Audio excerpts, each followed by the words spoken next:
Hello everybody and welcome back to another video. Former South Carolina Governor and U.S. Ambassador to the United Nations, Nikki Haley, is expected to formally launch her campaign for president next week, becoming the first major Republican challenger to former President Donald Trump, who launched his campaign way back in mid-November, but has yet to establish much of a presence on the campaign trail.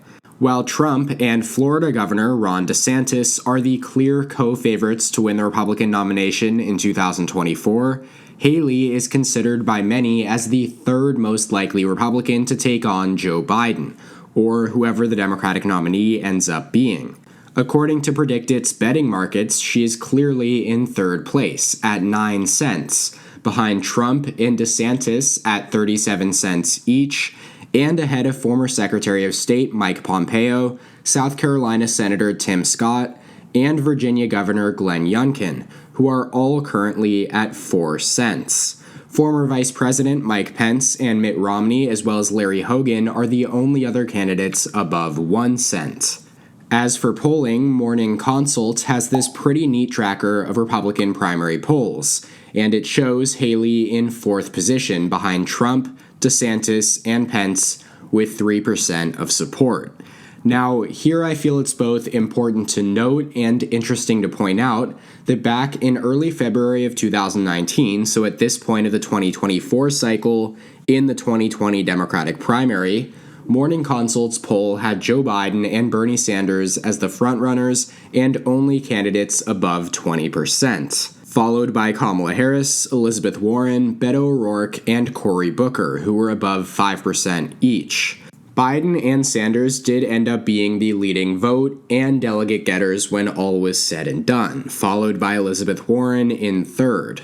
I think in many ways this dynamic could be likened to the one that we have here in 2024, with Trump the most like Biden, DeSantis like Sanders, and Haley like Warren, both in their respective positions, as well as the outlooks being presented for their respective presidential campaigns. Of course, we don't know for sure whether DeSantis will even run, and we probably won't know that until the summer.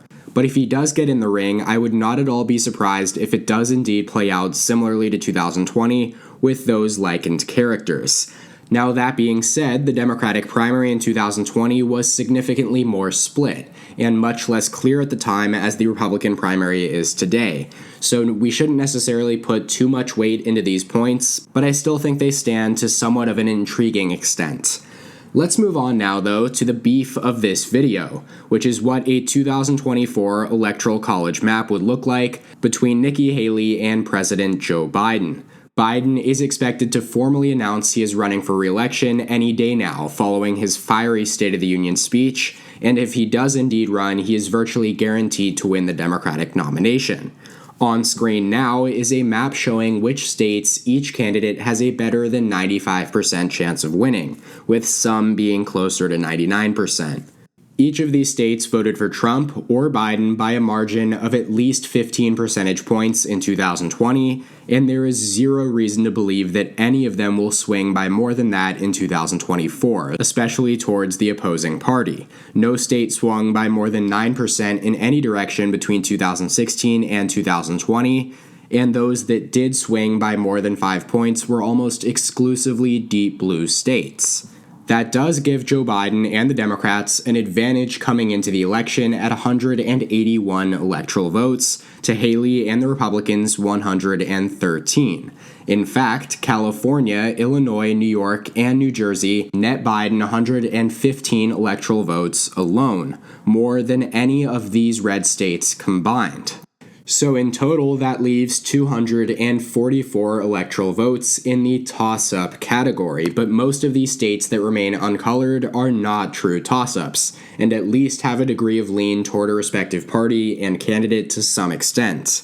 The states that are likely to go to Biden, or in other words, have a better than 80% chance of voting blue in 2024, include Colorado, New Mexico, Virginia, and Maine. These states voted for Biden by 14, 11, 10, and 9 points respectively, with Colorado shifting 9 points toward the Democratic Party between 2016 and 2020, Virginia by 6 points, and New Mexico by 3 points. George Bush, all the way back in 2004, is the last Republican to win a major statewide election in New Mexico, that meaning a presidential, Senate, or governor race. Virginia Governor Glenn Youngkin, who won in an off year and a heavily favorable environment for Republicans in 2021, is the only major Republican to win in Virginia since 2009. And Cory Gardner's 2014 Senate election was the last and only time a Republican won in Colorado since George Bush in 2004. Thus, while these states cannot quite be placed in the absolutely safe column for Democrats, they won't have to be directing many resources or campaign very hard to score a comfortable victory. On the Republican side, states I would put in that same category are Alaska, Iowa, Ohio, and South Carolina, although with Haley's name on the ticket, I almost feel inclined to place South Carolina fully in the safe column. After all, it's her home state and has voted Republican by at least 10 points in every presidential election since 1996. So yeah, I actually am going to place this in the safe red column, while Alaska, Iowa, and Ohio fit more in that 75 to 90% confidence range. The state of Alaska has gone blue once in its history for Lyndon B. Johnson in 1964, but state Democrats have ran several successful statewide elections over the last 2 decades, most recently Mary Peltola's U.S. House victory last November, and Trump's 10-point margin of victory in 2020 was a Republican low since 1968. Ohio and Iowa can be described as the opposites to Virginia, New Mexico, and Colorado, as they have moved definitively right since the Obama years, and notably voted for Trump by 9 and 8 points in 2016, and then again by the same margins in 2020. It's safe to say that these 2 Midwestern states are off the target board for Democrats going forward. Gone are the days in which Ohio commanded the attention of the country on election nights. Tim Ryan, who many consider to be the strongest Democratic candidate in the entire country during the 2022 midterms, and perhaps the perfect candidate to flip Ohio's Senate seat, outspent controversial Republican J.D. Vance by $40 million and still lost the state by 6 points, proving that even without Trump's non-college, white working class appeal on the ballot, the Southern establishment pick, Haley, shouldn't really have any trouble. That leaves these 11 states, plus the 2nd congressional districts in both Maine and Nebraska, and their 179 electoral votes as the key states to watch in 2024. Any presidential campaign worth its salt should recognize the importance of these states, and disregard the rest unless some landscape-altering event occurs. But even at that point, it would likely indicate a landslide and thus not even matter that much anyways. Now, having said that, a winning presidential campaign would go even further, to label a few of these states as clearly leaning toward one party or the other.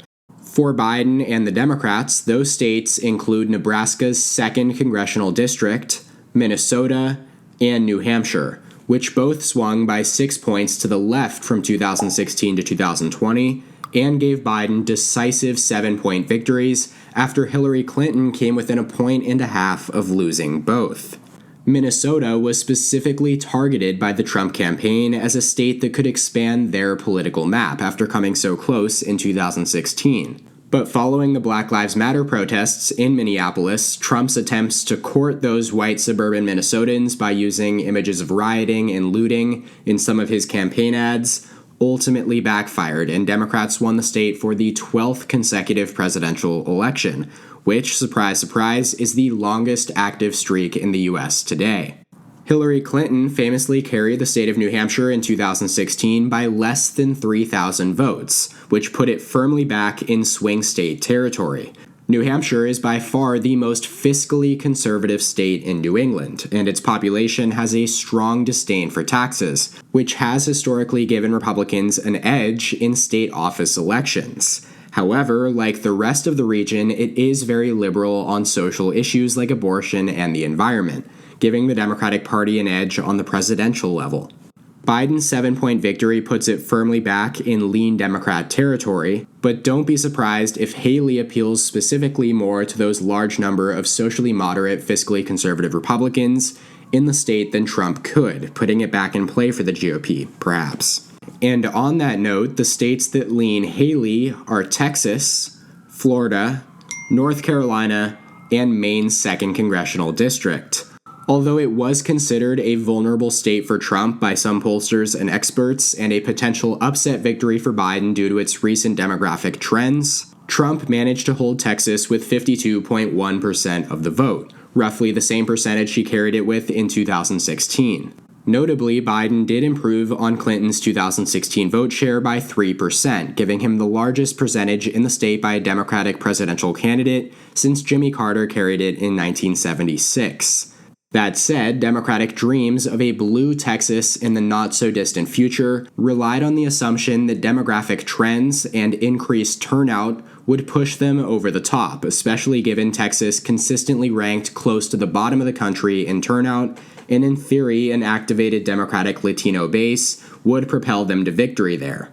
That theory took a major hit in 2020, as even with record-breaking turnout among Hispanic voters in large urban areas, Trump extremely overperformed among Hispanic voters, specifically in the Rio Grande Valley, flipping counties that had not voted Republicans since the 70s, and including 4 of the 5 metro areas that swung the most toward Trump since 2016.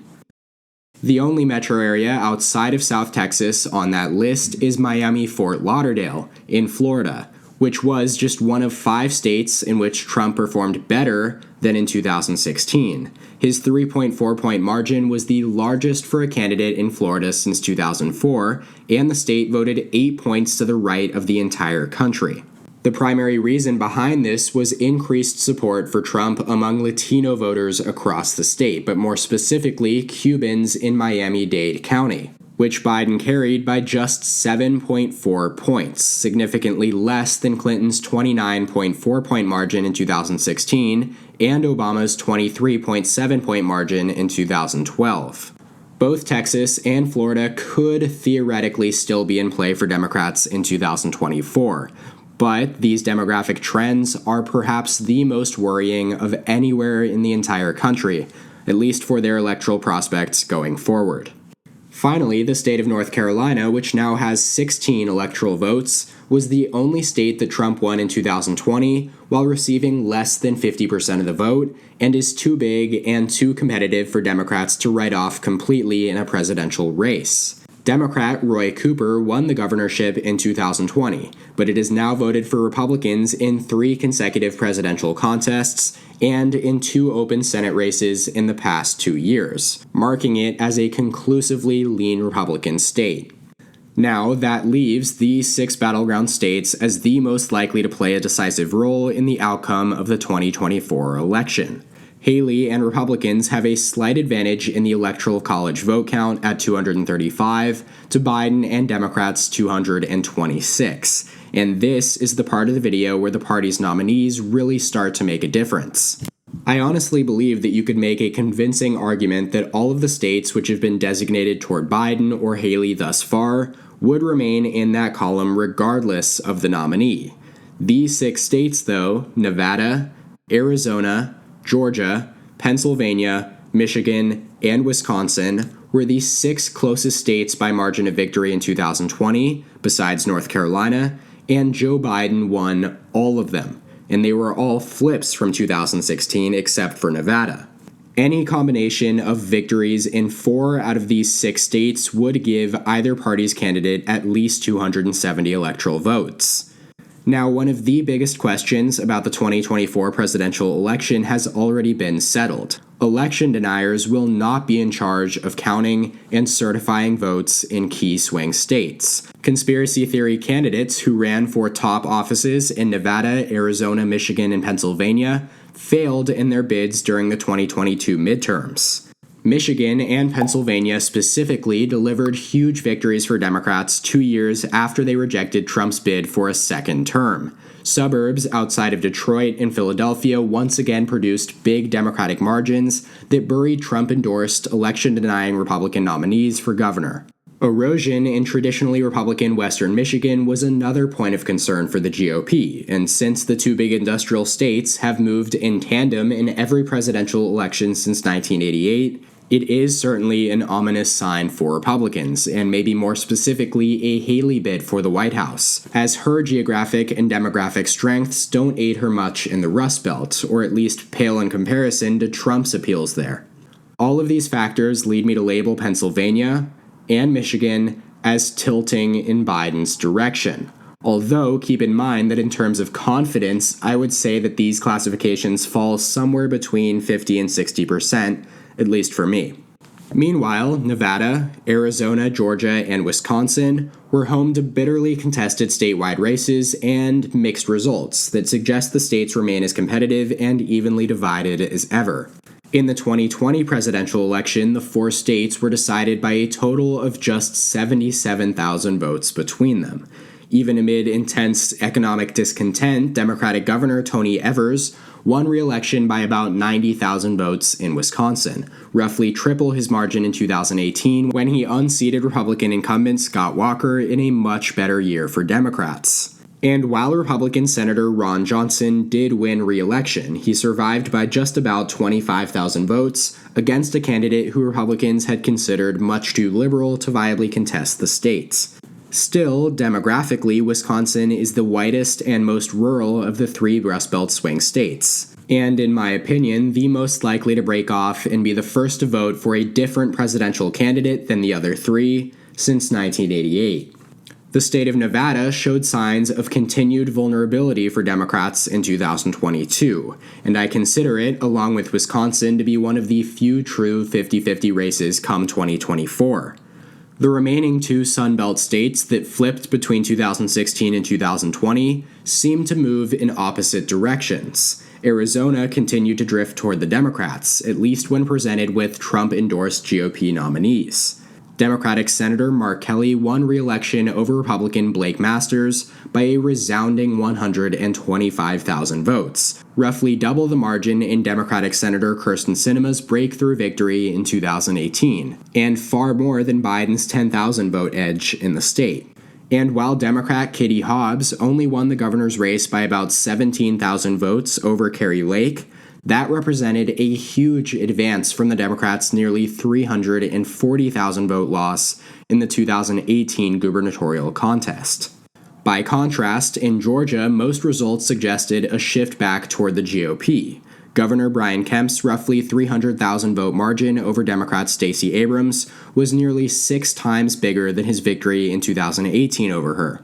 Meanwhile, Republicans posted solid victories in all of the other major state contests as well. Only the U.S. Senate race broke this pattern, with incumbent Democrat Raphael Warnock defeating Herschel Walker in the runoff election in December. Though it is hard to give Warnock and the Democrats that much credit going forward in Georgia, given Walker was an exceptionally weak candidate. And given that Georgia borders Haley's home state of South Carolina and represents an electorate more akin to the type of coalition she would attempt to build, I would personally lean Georgia toward her and the Republican Party, while leaving Arizona, Nevada, and Wisconsin as the 3 pure toss-ups on this map, which means that all Joe Biden would need to do is win either Wisconsin or Arizona to secure the 270 electoral votes, while Haley would need to win 2 of the 3. Let me know what you guys think of these predictions and classifications in the comments section down below. Feel free to sound off if you disagree. That's what it's there for. Do make sure to like the video though. If you did, share it with friends and family who would find it useful or entertaining. And make sure to subscribe to the channel if you haven't already. Also check out Election Predictions Official's interactive election simulation by clicking the first link in the description, where you can campaign for office and win over your fellow members' votes, as well as have your very own election be covered on this channel. Thank you guys so much for watching, and I'll see you next time. EP out.